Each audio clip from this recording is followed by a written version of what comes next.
receive funding from Western defense contractors and governments with a stake in Sahel geopolitics, raising questions of conflict of interest. Control of information is control of perception, and perception shapes policy. If Traoré is seen as a liberator, he gains international sympathy. If he's painted as rogue, he becomes a justification for sanctions, isolation, or worse. This is why the media war matters, and in this sense, Traoré was already under siege long before a shot was fired. Burkina Faso's young leader, Ibrahim Traoré, has become one of the most controversial figures in modern African politics. But why is a landlocked nation suddenly drawing the glare of American interest? Is it about security, minerals, or something far more strategic? This documentary unpacks the rising tension between Washington and Ouagadougou and reveals the deep, often hidden incentives behind the pressure to remove Traoré. From military realignments to economic independence, this is a story the mainstream won't cover. Watch closely, because this isn't just about one man. It's about power, control, and global priorities. A nation rebuilt, the infrastructure revolution no one saw coming. When Ibrahim Traoré took charge, Burkina Faso wasn't even on the radar of global infrastructure talks. Its roads were more dust than asphalt, its bridges barely standing, and its villages cut off from modern life. But Traoré saw what the world didn't, a blueprint for transformation. Within months, he launched the largest public infrastructure overhaul in Burkina Faso's history. Highways now crisscross regions once navigated only by donkey carts. Paved expressways stretch from Ouagadougou to remote towns, connecting farmers to city markets like never before. But it didn't stop there. Traoré introduced solar-powered streetlights in rural districts, drainage systems in flood-prone areas, and restructured the public transport network with electric minibuses, reducing both emissions and travel time. He poured state funds into rebuilding schools, hospitals, and urban housing, creating jobs at every level, from welders to civil engineers. The United States isn't just watching, it's sweating. Why? Because Traoré didn't go to the IMF or World Bank with a begging bowl. He funded all this through mineral revenues, national savings, and bilateral deals outside the West's control. The message is clear. A West African nation can rise on its own terms, without depending on Western aid or interference. That terrifies the old order. It challenges decades of dependency models. For Washington, Traoré's infrastructure miracle isn't just inspiring. It's a dangerous precedent that could spread across the continent. 2. Cashew processing plants. Burkina Faso is cracking open a new era of economic empowerment, literally. Under the leadership of Captain Ibrahim Traoré, the country has just unveiled a massive cashew processing plant, signaling a bold move towards industrial self-reliance and job creation. This state-of-the-art facility is more than just a factory. It is a symbol of national pride and progress, designed to employ over 20,000 citizens. From Cashews to Crude, the agro-industrial power play, Burkina Faso used to be mocked for being a landlocked, agriculture-heavy country. But Traoré flipped the narrative. He turned humble crops into high-value exports and waste into wealth. Under his leadership, Burkina Faso unveiled its first large-scale cashew processing plant, not just for snacks, but for biofuel. That's right, the acidic cashew shell liquid, once discarded, is now being refined into an eco-friendly energy source that powers homes and industries. He doubled down on his agro-sovereignty plan, empowering farmers with tech platforms that track weather patterns, optimize irrigation, and connect directly with international buyers, cutting out exploitative middlemen. Pineapples, mangoes, and shea butter are now reaching Parisian boutiques and Whole Foods shelves in Los Angeles. And it's not charity, it's competitive trade. But perhaps the boldest move, capping raw exports until domestic industries could refine them. That meant cotton mills, grain silos, and fruit canning factories started popping up, built by local labor, fueled by local knowledge. Youth employment surged, and rural poverty dropped dramatically. Why does this scare the US? Because it's not just about crops, it's about control. The US and its allies rely on African nations staying stuck in raw export mode, supplying cheap materials without the means to process them. Traoré's model breaks that chain. It's a quiet economic revolution, and it's contagious. Other nations are studying the Burkina model. And for US corporations profiting off Africa's undeveloped potential, that's a ticking time bomb. Traoré is proving Africa doesn't need to be the world's farm. It can be its factory. Energy independence, powering the nation, defying the West. In a continent where blackouts are daily life and diesel is imported at bloated prices, Traoré made an audacious promise. Burkina Faso would power itself. And he meant it. First, he slashed mineral exports, not to block trade, but to demand value. No more raw uranium and gold, leaving the country for pennies. If foreign companies wanted access, they had to process locally and reinvest profits. Then came the nuclear deal.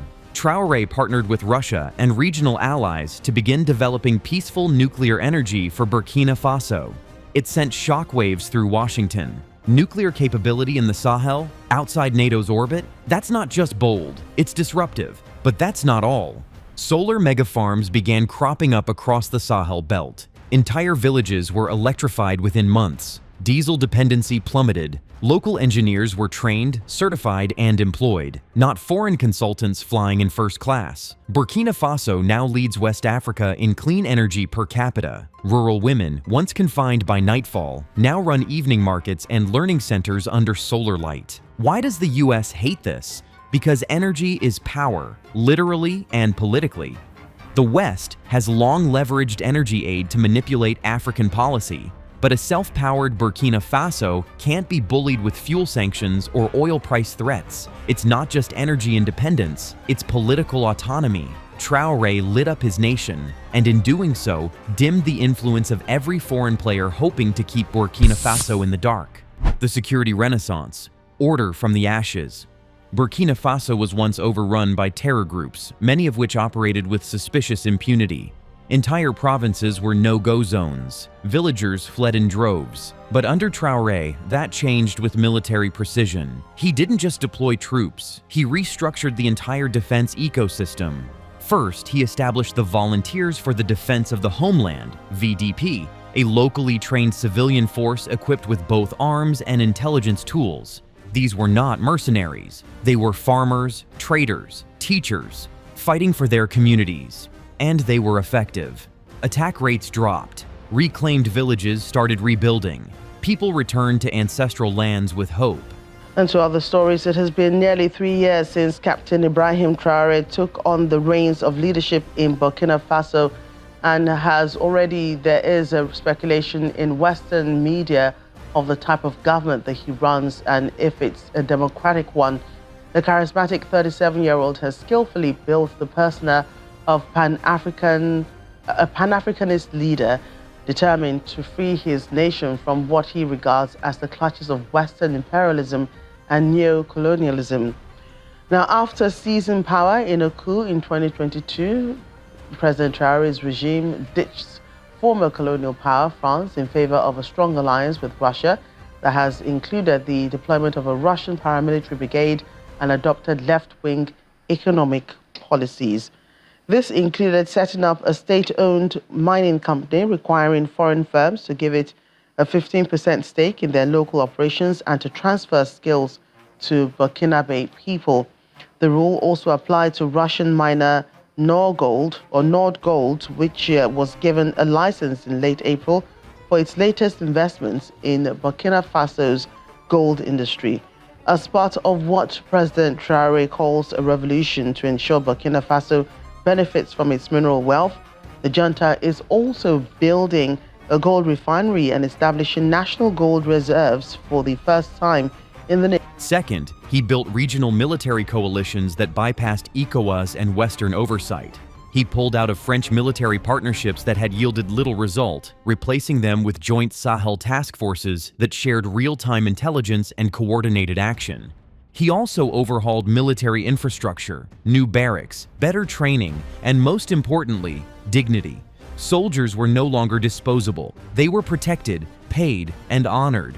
Why does this freak out the US? Because Traoré exposed a painful truth. Many so-called counter-terrorism operations in Africa serve foreign interests, not African lives. By securing his nation without Western boots, Traoré proved that African security doesn't need American approval or weapons contracts. He restored sovereignty over safety, and that terrifies the Pentagon and every lobbyist tied to the military-industrial complex.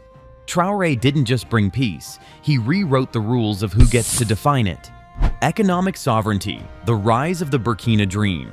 Under Traoré, the economy didn't just stabilize, it surged with purpose. He created the Burkina Investment Trust, modeled loosely on Norway's oil fund. Profits from gold, copper, and lithium aren't funneled to Swiss accounts. They're reinvested into housing, tech startups, and youth training programs. The message is crystal clear: Burkina Faso will own its future. He digitized tax collection, halving leakage, and increasing state revenue. He launched national fintech apps to empower informal traders and farmers with microloans and digital wallets. For the first time, a woman selling mangoes on the roadside could access capital, save securely, and scale her business. Poverty rates are dropping, urban migration is slowing, and GDP per capita is rising. Young people, who once dreamed of fleeing to Europe, are now choosing to stay and build. A tech hub in Ouagadougou is incubating local startups focused on agrotech, logistics, and AI-based irrigation, all funded domestically, no strings, no donors. And here's the kicker: Traoré introduced visa-free travel across allied African nations. This made Burkina Faso the center of a booming regional trade corridor. Goods, talent, and ideas now flow faster than ever, without colonial borders getting in the way. To Washington, this is dangerous, because once an African nation rises without Western aid, others will follow. The fear isn't just Burkina Faso's growth, it's the domino effect. Traoré has made his nation ungovernable by outside forces. In their eyes, that makes him a threat. But to millions of Africans watching him rise, he's something else entirely: a blueprint, a symbol, a revolution in real time. Now you see, Traoré's push for sovereignty doesn't just challenge local norms, it disrupts global interests. When a small African nation starts breaking free from outside influence, it sends shockwaves across powerful corridors. The question isn't why Americans want Traoré out, it's how far they're willing to go to make it happen. But this story is far from over. What happens next will shape the future of West Africa and possibly the continent itself. If you found this eye-opening, don't forget to like, subscribe, and share, because truth deserves a louder voice.